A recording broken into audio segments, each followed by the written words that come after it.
In this video, we want to talk about the implementation and control of the marketing plan. Implementation and control are the final elements of the marketing plan. Clearly, everything else has to be put in place beforehand. The content of the plan, the negotiations with the various departments, the outline of the activities to be undertaken, all of this has to be agreed in advance. And the final phase is the implementation, and then the monitoring and control of the plan to ensure that it's on target, it's on course to deliver what was anticipated. So the very final act in terms of marketing planning is to implement and then control the marketing plan. Implementation is the process where plans are executed. This is when the plan is put into action. The process is extremely important. It determines the success of the marketing plan. So it's important it's put into action, and then it's properly monitored and controlled. The process involves allocating resources, assessing capabilities, setting deadlines, and controlling and monitoring. So it's all of the important issues, in a sense, in terms of implementation. It's all the important aspects of delivering the plan, making sure the plan is acted upon, and that all of the contingencies and all of the issues that were considered in the plan are borne in mind and dealt with. The adverse ones are effectively dealt with should they arise, and the more positive ones are anticipated and integrated into the wider business plan. So implementation and control is extremely important. Now it relies on the following: gaining a positive support from colleagues and senior management. It's pointless having a good marketing plan if there's no commitment towards it. It must have the commitment of senior management and colleagues. The organisation must subscribe to the plan. They must understand the plan, understand the importance of the plan, and then go about enacting and living out the requirements of the plan. Techniques and initiative must be in place to motivate and involve those who will impact on the development of this stage.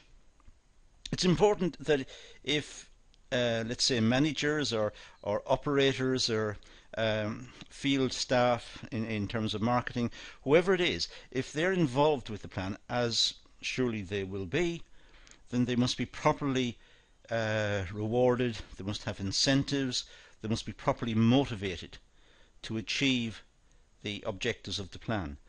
So it must have been thought out in advance how staff will be got on board, how staff will be energized and made enthusiastic about the plan and trying to achieve the plan. There must be some idea about what motivators can be deployed. So it's important to consider internal marketing, the idea of, in a sense, selling the plan to senior staff and to marketing staff, and indeed throughout the organisation, publicising the direction in which the business wants to travel and what the selected course of action is going to be. But it should be marketed, it should be explained, it should be integrated into the planning process of the business. It should be spoken about and referred to. And indeed, as I said earlier, remuneration and motivators should be put into place to try and enable commitment to grow for the plan. It should be a reference document. The plan should, in a sense, drive the marketing initiative, and it should also influence the thinking of particularly senior management. But filtering down through the organisation, through the various layers of the organisation, it should influence thinking all the way through. It should permeate the organisation. But the plan itself is a good reference document. It indicates what the organisation should be doing, what direction it should be moving in. It should anticipate problems and obstacles and suggest ways around them, and so it's a good reference manual to guide the business.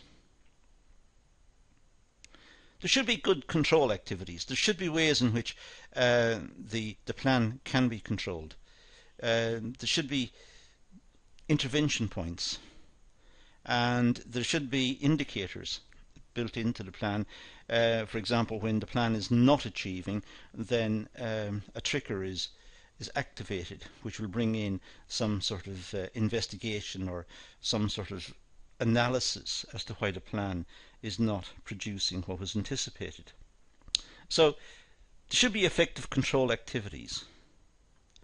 And of course, monitoring is most important. The monitoring could be related to what I just said about some sort of indicators built into the plan which would trigger intervention, but it could also be simply scrutiny on the part of senior personnel within the organisation to ensure that the plan is not just being implemented, but it's producing what was anticipated. Making sure that the plan itself was properly thought out. So it should be monitored, and benchmarks could be established in terms of achievements. For example, if the plan said that the organisation would grow sales in the following 6 months, let's say by 2% or 3% or whatever, then monitor it to see if that has actually happened. And if it hasn't happened, then an inquiry should be launched as to what went wrong and what issues did the organisation confront and how can they be dealt with and should they arise again. So it's monitoring the activities of the organisation in the context of the plan. And that brings up the next point. Through the monitoring exercise, then lessons can be learned as to what's gone right and what's gone wrong, and a greater understanding of the market can be achieved through the monitoring process as well, to see how the market reacts to the particular set of activities set out in the plan, whatever the plan is. So controlling initiatives from future planning is an outcome of the monitoring exercise.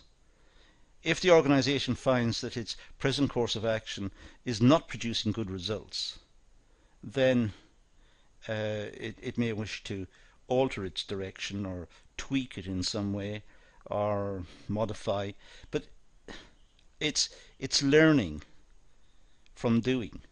It could be an expensive lesson to learn, of course, depends on how well thought out the original plan was, but certainly it's the case that subsequent plans should be more refined and updated in the context of learning from the existing plan.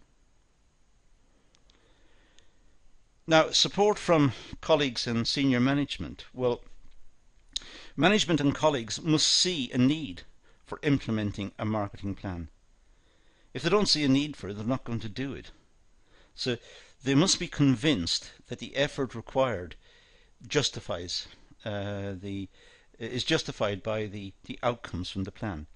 They must see the logic in having the plan. Otherwise they're not going to commit to it. They're going to think about it as a waste of time and resources and energy, and but if they see outcomes, or they can anticipate outcomes as a consequence of the planning exercise, then they will subscribe to it, chances are. Without the right support from the right people, the marketing plan will fail. It must be supported, it must be moved along, the initiative must be understood, and there must be widespread support throughout the organisation. So it must, in a sense, enjoy goodwill. The process involves persuading key stakeholders and pitching the idea. It should have a champion. It should have, or champions. It should have people who are wholeheartedly committed to the planning process. But it should influence key stakeholders, perhaps very senior management, about the importance of the planning process. And it may be that they have to be won over or persuaded that the effort is justified. And part of that winning over exercise could be to pitch the idea, make presentations, and put up sample documents and discuss the documents, and so that there's a process of refining and discussion and more involvement throughout the organisation, which will lead to greater commitment. The process requires internal marketing. Now, internal marketing simply means getting people on board, getting people within the organisation, perhaps senior management, getting them to understand the importance of the planning process, that they need a roadmap and the need to see the way through the competitive, almost jungle that they find themselves in. There are competitors who are trying to outwit them. The market is changing. Customers are becoming increasingly sophisticated. So the need for a marketing plan has become an imperative. And to that end, what they need to do is to demonstrate this to the senior management. So, who are the key players? Who needs to be persuaded? It's important within the organisation to identify precisely which of the senior management is responsible for this and which one is most likely to subscribe to the ideal of having a good business marketing plan, and the marketing plan and the business plan, in a sense, being seen as important issues within the organisation and supporting each other, integrated. So who are the key players? Who are the people who are important? And for that matter, who are the competitors? And look outside the organisation to see what the competitors are, and what are the competitors doing, and what share of the market does the organisation currently have, and how well are they competing. So it's important to make this case to the key players, and look at the people within the organisation who perhaps are not prepared to subscribe to spending a lot of resource or time or energy on developing a marketing plan. Look at those and see what their arguments are, and anticipate any issues there that can be that some retaliation can be laid against them. Some sort of response can be worked out against the arguments, and the points are rejected or can be exposed as flawed. So it's, in a sense, it's all commitment to the marketing plan. Having the marketing plan creates a sort of certainty for the organisation within the marketplace. The organisation has got purpose. It's moving in a particular direction. And turning the arguments around, the arguments against the marketing plan around, turning those around is part and parcel of championing the idea of the marketing plan. So that's what, in a sense, I mean by the retaliation, turning it around and rebuffing the arguments that are put forward against spending time and effort in preparing the marketing plan. So look at the people who are likely to be involved and ask, are they risk takers? Do they want to have, on the one hand, a commitment to spending time and effort in developing the marketing plan and having meetings and trying to work out what is the best road forward? In a sense, that's a risk, because it could be a waste of time. That's the way they may see it.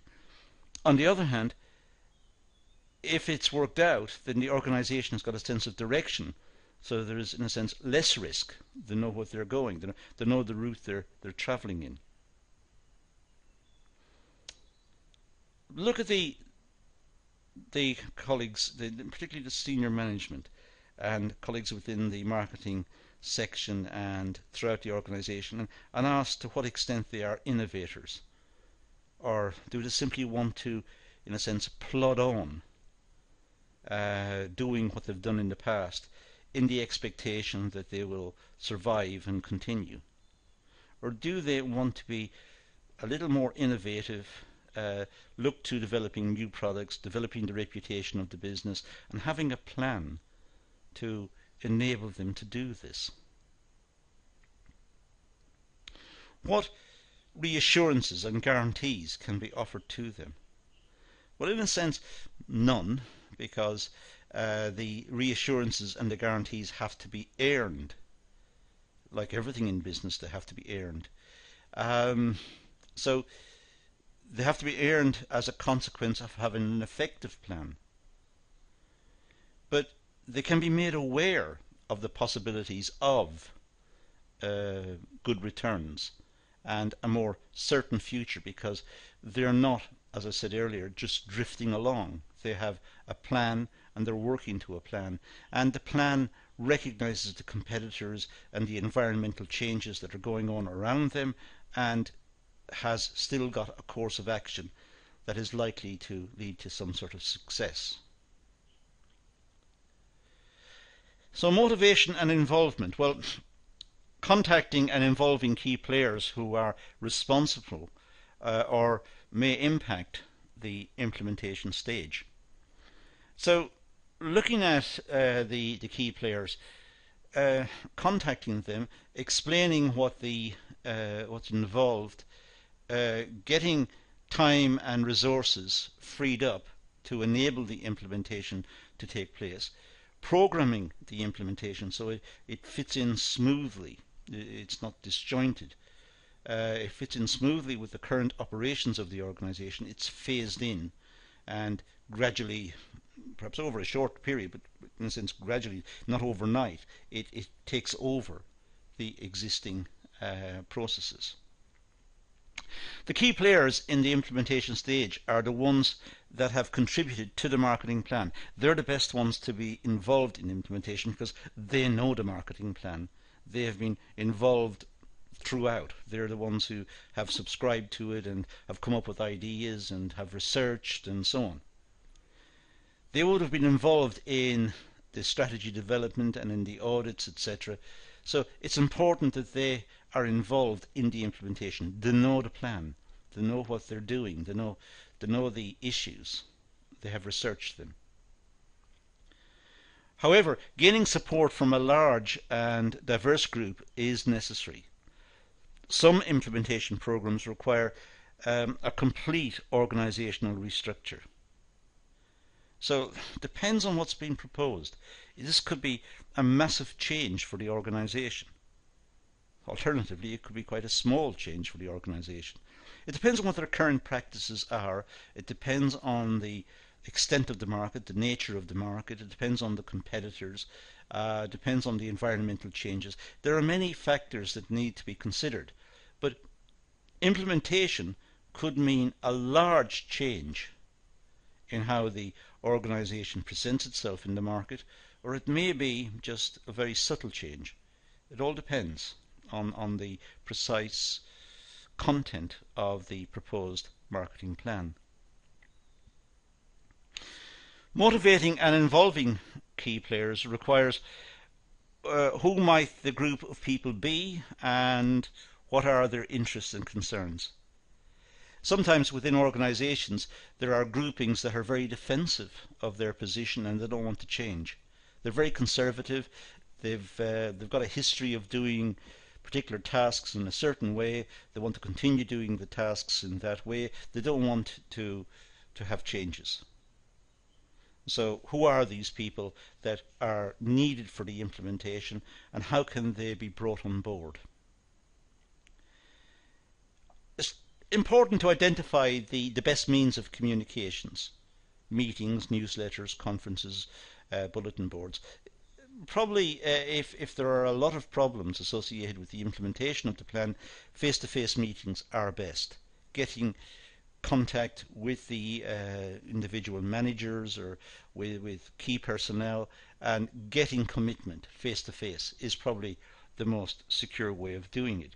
But certainly communications in terms of updates and latest thinking and latest research will help to keep the issue in front of everyone, and also enable them to know what's happening and what issues they consider are important and may arise out of current research. Ensure that all members and groups are informed at the same time.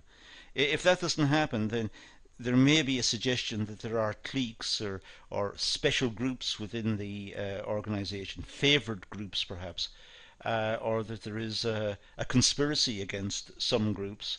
So to avoid this rumour mill developing, it's probably best to ensure that everyone is updated at the same time. So everyone is aware of what's happening, and there are no major issues that is going to appear in front of some groups later, but other groups already know about it. That would smack of some sort of favoritism, some sort of cliquey behaviour, and perhaps alienate some very important groups within the organisation. So these are some of the issues that we can envisage in the context of the implementation and control of a marketing plan. It's important to understand the significance of the marketing plan and understand the importance of having it properly implemented and controlled. But that's all we're going to deal with in this talk, so let's leave it at that and say thank you for watching.